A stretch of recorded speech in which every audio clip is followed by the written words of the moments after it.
safe space. Safe space. Safe space. Safe space. Safe space. A place where I can be free. Somewhere I feel like I won't be judged. My bedroom. A place without fear. Hi, and welcome to Safe Space, a podcast for open, honest, and deeply human conversations about mental well-being. I'm your host, Pauline Wanyonyi, and I'm really glad you're here today. We often speak about the effect long-term illnesses have on our bodies, but overlook the effect they can have on our minds. Being sick, even briefly, can be scary. But with brief illnesses, we're almost always assured that they will come to an end eventually, and that can keep us going. However, it's a different situation with a long-term illness. It may feel like there's no end in sight, and that alone can cause a lot of mental anguish. In this episode, John shares his experience navigating a long-term illness and the effect this had not only on his physical health, but also on his mental health. My name is John Roro. I am 27 years old. Come from Nakuru, live in Nairobi. The first time I actually discovered I was sick, it was immediately after the KCSE exams. I had to go for a checkup, but there was nothing wrong, but I still kept getting sicker. So the last time I went, I was told I had like a muscle disease, a neurodegenerative disease. So I just had to come back to Nairobi, look for second opinion. Yeah, then they found cancer. It all started with insane headaches, and then now pain, just back pain, headaches. Your feet are in pain. Yeah, it was just a lot of unrelated pain. And then I kept, when pain reaches a certain threshold, you just throw up. And now that was like my measuring stick, like knowing when it's too bad. The first 2 years was just, kept going back to the hospital, but they don't know what to test for. So your blood has extra proteins and stuff. Then they give you like, you have to test like an ultrasound and an MRI. And then they discovered it after like a CT scan of my entire body. My left kidney had like a cancerous growth. And that's where it was all stemming from, because it had grown enough to push to the spine. So they thought that's why the headaches were there. Yeah, and then treatment started around 2022. First they had to get a biopsy, and then they decided the best course of action was to remove my kidney. And then from there on, it was just treatments, like go for chemo, then you just keep getting more drugs. I used to think my quality of life would go back to like how it was before, like, but there's like a certain level of discomfort you have to like adjust to, because so many different things will like used to affect me. Like even if I take water, if I don't take enough, my other kidney gets hurt. If I go for another test, my other kidney gets hurt. So like it was just like a level of discomfort you have to be okay with. But there is a lot of progress, so I thank God for that. Before the surgery was, I don't even know how to explain it. I was just in pain, and it couldn't, there was nothing they could do. Even I used to get the morphine, really strong drugs, but I'd still be like not able to function, can't move, can barely sit up. But then right now there's so much progress because I have more good days than bad days, and the migraines are not like 24/7, maybe like a few hours every other day, which is basically me being very healthy. I always liked keeping busy, so I would wake up, most likely. I used to work online, writing articles for people and like other websites.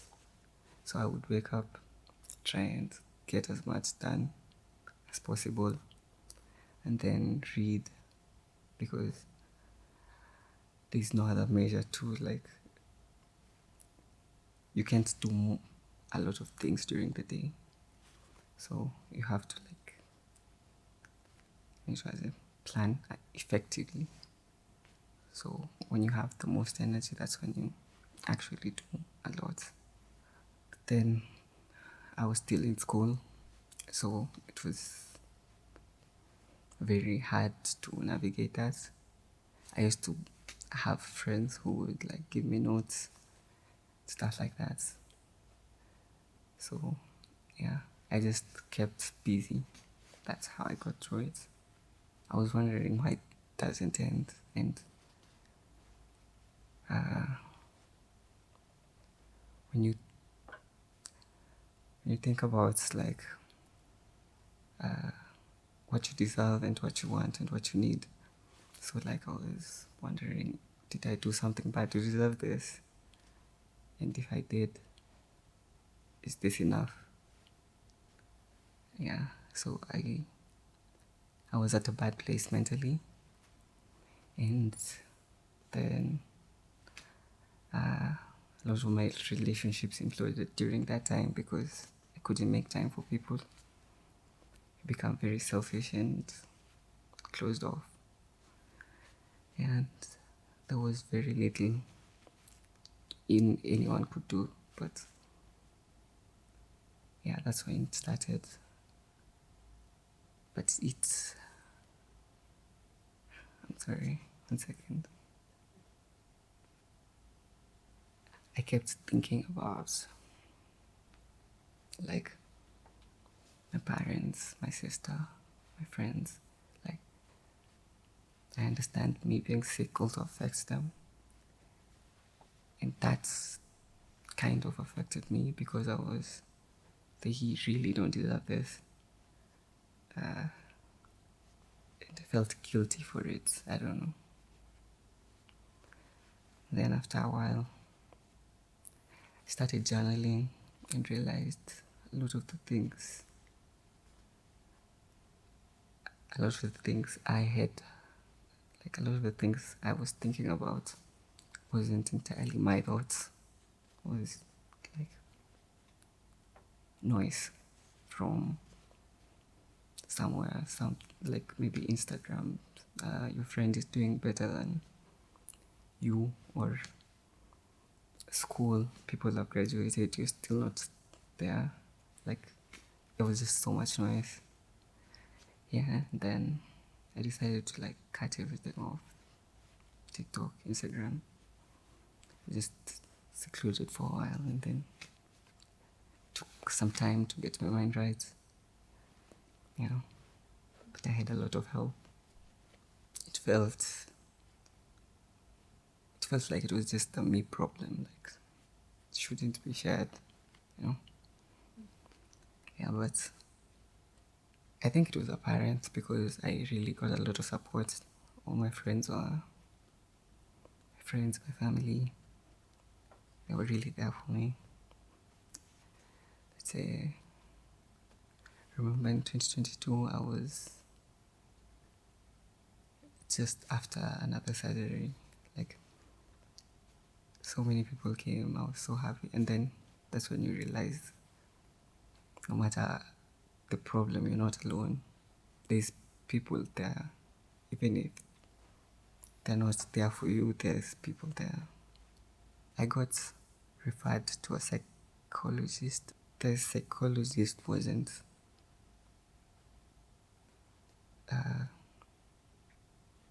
I felt like they didn't listen. They were trying to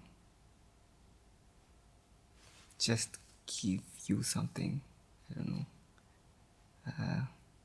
So in that, like after a few sessions, I decided not to go anymore because maybe they were religious.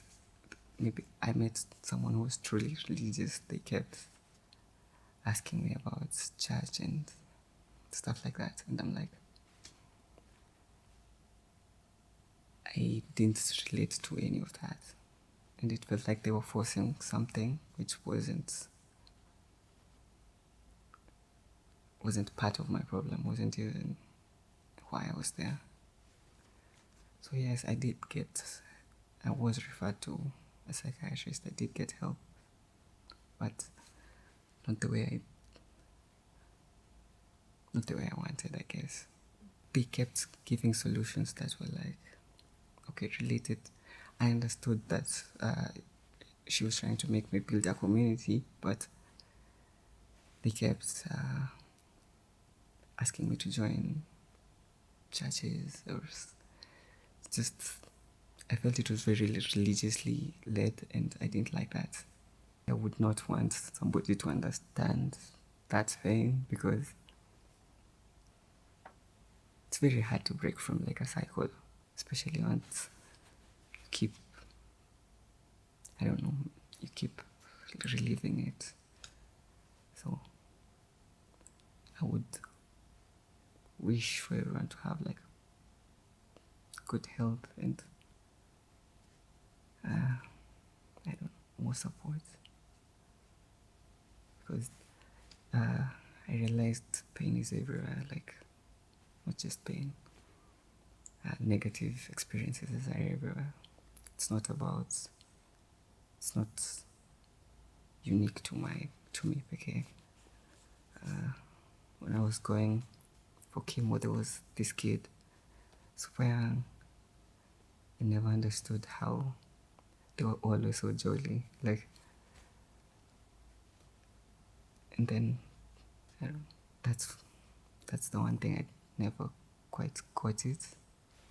Negative experiences are not unique. They happen to everyone. You just have to understand how to navigate it. You don't have to dwell in it. I'm adjusted. I'm not 100%, but I'm adjusted enough. I feel like I feel a bit sad about the entire experience, but I also feel there was a lot of fear coming into this. I felt like it would be intimidating, but I was very willing to share because it helps. And talking about it, in the moment it sucks, but afterwards it's okay. Everything ends. Every cycle breaks. It's just there's a way through. I would like to say that it might not seem like there's options, but the best part about being human is there's always a choice. Whatever the situation, negative experience, positive, there's a choice. I think that should be, there's a choice on how you view it. So every experience, you can take it as good or as bad, but it doesn't negate from what is happening at that moment. The moment may be bad, but you will come to understand it. But you can't always see the things clearly until you've stepped back objectively. But there's always something to be learned, or just a choice you can make that will make a difference. I'm happy I came. It can feel very frustrating to be in a situation where you feel powerless, where there is no assurance of an end, where life seems to be passing by and you, like John said, seem to be stuck in a loop of the same things. But, like he also said, there is still hope. You can talk to someone, share what you feel. It may not take the pain away, but it could help to make the load lighter and the journey a little easier for you. If you are listening to this and you can't relate, please know that that is okay. I hope you will keep moving though, and I hope you will choose to stay. That brings us to the end of this episode. Thank you to John for sharing his story with us. This episode was brought to you by the Artistic Psychologist. We would love to have you as part of our community, so subscribe to this podcast and follow us on our social media platforms. All links are in the episode notes. And finally, I'd like to leave you with a reminder. You're here, you're listening, and that matters. See you next time.